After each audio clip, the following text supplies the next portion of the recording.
गुज़िश्ता रात डाकुओं के हाथों अगवा होने वाले अबू बकर के वर्षा की जानब से कश्मीर डिस्ट्रिक्ट प्रेस क्लब के सामने एहतजाजी मुजाहरा किया गया।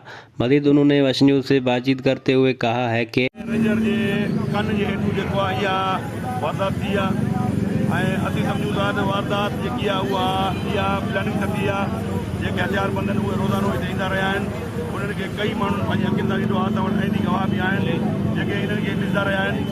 ऐं कश्मीर पुलिस जेको आहे मुकमल तौर ते अमन अमान कराइण में नाकाम थी वई आहे। असां हिते कश्मीर खां मुतालबो कयूं था, महिरबानी करे या पंहिंजी सीट खां अलॻि थी वञो या कश्मीर में अमन अमान करायो। तव्हां जेको सीएत पास करे मुक़ाबले जो इम्तिहान पास करे तव्हां पंहिंजी कुर्सी ते वेठा हो, तव्हां इन मुक़ाबले जो इम्तिहान तव्हां जे लाइ पास न कयो।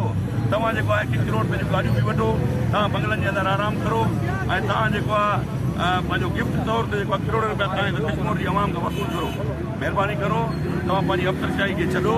तव्हां कश्मीर जी आवाम जे टैक्स ते जेको आहे तव्हांजी तनख़्वाह भरणी पई आहे, तव्हां मुक़ाबले जो इम्तिहान जे लाइ पास न कयो आहे। रॉयल कोसा साहब महिरबानी करो, कश्मीर में अमन अमान करायो ताकि यकीनी जेको आहे अमन अमान माण्हुनि खे मैसर थी सघे। महिरबानी। अबू बकर के वर्षा ने एसएसपी कश्मीर आईजी सिंध और डीआईजी लाड़कानों से मुतालबा किया है कि अबू बकर को जल्द बाजियाब किया जाए ताकि हमारी बेचैनी ख़त्म हो सके। कैमरामैन टीम बख्तरी चाचड़ के साथ शेरवाल कोसो, वश न्यूज़ कश्मीर।